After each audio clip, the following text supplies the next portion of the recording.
जय जय स्वामी समर्थ. श्री स्वामी समर्थ. नमस्कार प्रेमळ भक्तांनो. जरी आजचा काळ कठीण असला, जरी आजची वेळ वाईट असली, तरी पूर्ण आयुष्य तर वाईट नाही ना. मग कशासाठी एवढं चिंता करताय? कशासाठी एवढी काळजी करताय? काळजी सोडून द्या, कारण हे वाईट दिवस फार काळ राहणार नाही. प्रत्येकाच्या आयुष्यामध्ये कधी ना कधी अशी वेळ येतेच ज्यावेळेस आपल्याला पूर्णपणे संताप आलेला असतो, पूर्णपणे आपली आशा मावळलेली असते. परंतु आशा मावळलेली असताना देखील एक चमत्काराचा किरण जेव्हा आपल्याला दिसतो, तो किरण म्हणजे श्री स्वामी समर्थ महाराज. जेव्हा कुठलाच दरवाजा दिसत नाही, जेव्हा कुठलाच मार्ग दिसत नाही, कुठलेच सर्व ठिकाणी अंधकार दाटलेला असतो, तेव्हा श्री स्वामी समर्थ महाराज चमत्कार दाखवत असतात. आणि हा चमत्कार आपल्याला जीवनाच्या या रहस्यातून बाहेर काढत असतो. लक्ष द्या, जीवनात जरी किती दुःख आलं, जरी किती कष्ट आले, जरी कितीही मेहनत करावी लागली, तरी घाबरू नका. कारण शेवटी स्वामी समर्थ महाराजांचा आशीर्वाद आपल्यासोबत असतोच. आपलं दुःख आणि आपली काळजी क्षणात नष्ट होईल, ते सुद्धा स्वामी समर्थ महाराजांच्या चमत्कारानेच होईल. लक्षात घ्या, जीवन हे प्रत्येकाचं सारखंच असतं. प्रत्येकाला दुःख आहे, प्रत्येकाला आजारपण आहे, प्रत्येकाला काळजी आहे, प्रत्येकाला चिंता आहे. ज्याच्याकडे पैसा आहे त्याला आजार आहे, ज्याच्याकडे पैसा नाही त्याला पैशाचं दुःख आहे, त्याला अपमानाची चिंता आहे. प्रत्येकाला काही ना काही चिंता जरूर आहे.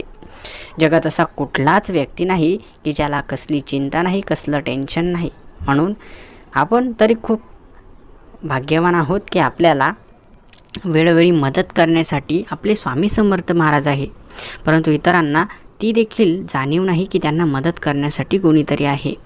तरी ते जीवन जगत आहेत आणि त्यावर मात करत आहेत.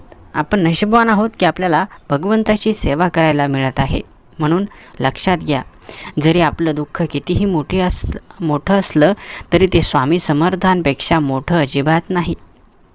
आपल्या दुःखाला सांगा की आपले महाराज किती मोठे आहेत. आपल्या चिंतेला सांगा की आपले महाराज किती मोठे आहेत.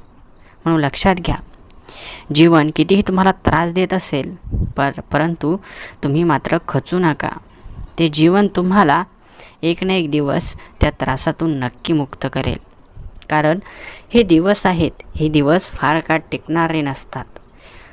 तुम्ही विचार करा, एखादं आनंद, एखादं सुख जास्त दिवस टिकू शकत नाही, तर मग दुःखाचे दिवस तरी कित्येक दिवस टिकणार आहेत.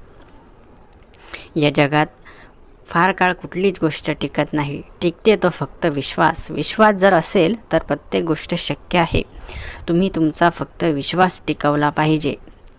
नातं जोडणं सोपं आहे, परंतु ते नातं टिकवणं अवघड आहे. म्हणून लक्षात घ्या, कुठल्याही प्रकारे कुणी काही चुकीचं सांगितलं तर त्यावर विश्वास ठेवू नका. कारण आपले लोक जे आहेत ते आपल्यासाठी कुठल्याही वाईट काळात उभे राहणार आहेत. ज्यांनी आत्तापर्यंत तुम्हाला कधीच वाईट मार्गाला जाऊ दिलं नाही, आत्तापर्यंत नेहमी तुमची जे मदत करत आले, तुम्हाला नेहमी चांगलंच सांगत आले, अशा व्यक्तींची साथ कधीच सोडू नका. कारण ते व्यक्ती जर एकदा आयुष्यातून गेले तर पुन्हा ते भेटणार नाहीत. ही स्वामींची देण आहे. म्हणून लक्षात ठेवा, स्वामींच्या रूपात आलेली ही माणसे तुम्हाला पुन्हा कधी भेटणार नाहीत. म्हणून त्यांना तुमच्या आयुष्यातून कधीच जाऊ देऊ नका. आयुष्य मोठं नसावं, मात्र सुंदर नक्की असावं. म्हणून जीवनाच्या या क्रमशः चाललेल्या पावलाच्या टप्प्यामध्ये तुम्हाला जीवनात खूप अनुभव येणार आहेत. जीवनाचा एक टप्पा ठरलेला असतो, बालपण, त्यानंतर किशोरवय, त्यानंतर तरुण वय, त्यानंतर मध्यवय, त्यानंतर म्हातारपण. हे जीवनाचे सर्व टप्पे आहेत. या प्रत्येक टप्प्यात अनेक संकट येतील. संकटांसोबत आनंद देखील येईल. आनंदासोबत तुम्हाला अनेक व्यक्तीसुद्धा भेटतील. त्यातील तुम्हाला योग्य व्यक्ती ओळखायचा आणि आयुष्यामध्ये त्याला जोडीदार बनवून आयुष्यभर त्याला जपायचं. मग तो बायको, नवरा, मित्र किंवा शेजारी कुणीही असू द्या, परंतु तो जीवनात तुमच्या सोबत नेहमी पाहिजे, जो तुम्हाला अर्ध्या रात्रीसुद्धा कामी पडेल. आणि तो व्यक्ती म्हणजेच देवाचं रूप. लक्षात घ्या, देव प्रत्यक्षरित्या कुठलीच गोष्ट दाखवत नाहीत. सर्व काही आपल्या नकळत घडत असतं. आपल्या त्याकडे लक्षसुद्धा नसतं.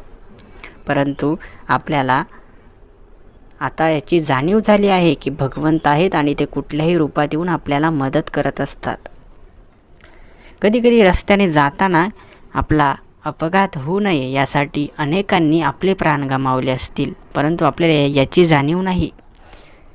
कधीकधी आपल्याला आपल्या वाहनाला जर कुणी आडवं पळालं तर आपण काय करतो, वाहन थांबवण्याचा प्रयत्न करतो किंवा दुसरीकडे नेण्याचा प्रयत्न करतो, कारण समोरच्याचे प्राण वाचावे.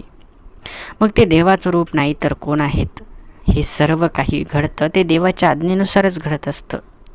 ते म्हणतात ना, काळ आला होता परंतु वेळ आली नव्हती. काळ जरी तुमच्या पाठीमागे असला परंतु तुमची जर वेळ आलेली नसेल तर मृत्यूही तुम्हाला नेऊ शकत नाही. भगवंताचे ही सर्वात मोठी देण आपल्याला आहे. त्यांची भक्ती, त्यांचे आशीर्वाद जोपर्यंत आपण करत आहोत ना, तोपर्यंत आपल्याला कुठल्याही प्रकारे इजा होणार नाही. हे देखील सत्य आहे. भगवंताचं नाम मुखामध्ये ठेवा. बघा, मृत्यू देखील तुमच्यापासून दूर निघून जाईल. आयुष्य जगताना जेवढे कष्ट तुम्ही केले त्याचं फळ तुम्हाला एक दिवस नक्की मिळेल. कारण जे प्रयत्नातून फळातून मोठे होतात ना, त्यांना जीवनात यश मात्र नक्की मिळत असतं. यशस्वी होण्यामागे आपले कष्ट, आपले मेहनत, आपले आशीर्वाद, देवाकडून आपण केलेली देवाची भक्ती, देवाने दिलेली शक्ती सर्व काही कामी येत असतं.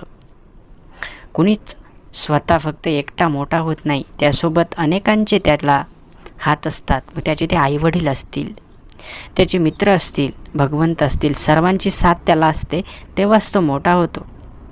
परंतु माणूस एकदा मोठा झाला की तो सर्वांचे उपकार विसरतो. तर असं अजिबात करायचं नाही. आपल्याला भगवंताने एवढं काही सुंदर शिकवण दिली आहे, ज्ञान दिलं आहे, त्या प्रत्येक गोष्टीचा अवलंब नक्की करायचा. कोणीही आपल्यावरती केलेले उपकार कधीच विसरायचे नाही. कोणीही आपल्याला केलेली मदत मात्र आपण कधीच विसरायची नाही. आपण विसरभोळे अजिबात व्हायचं नाही. वाईट गोष्टी जरूर विसरा, परंतु ज्यांनी तुम्हाला मदत केली, ज्यांनी तुम्हाला दुःखाच्या वेळी सावरलं, अशांची मदत मात्र कधीच विसरू नका. हे देवदूत आहेत आणि ते आपल्यासोबत आहेत, म्हणून त्यांच्यासोबतही तुम्ही नेहमी राहा. बघा, तुम्हाला जीवनात कधीच काही कमी पडणार नाही.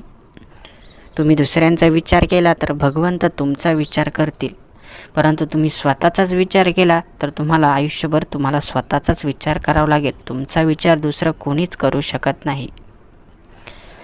हा सुंदर संदेश तुमच्या कल्याणासाठी होता, तुमच्या आयुष्यात आलेल्या नकारात्मकतेसाठी होता. आजचा व्हिडिओ तुम्हाला आवडला असेल तर व्हिडिओला लाईक करा आणि असेच सुंदर संदेश दररोज बघण्यासाठी आपल्या या भक्तिमय चॅनलला सबस्क्राईब करून ठेवा. श्री स्वामी समर्थ. जय जय स्वामी समर्थ. धन्यवाद.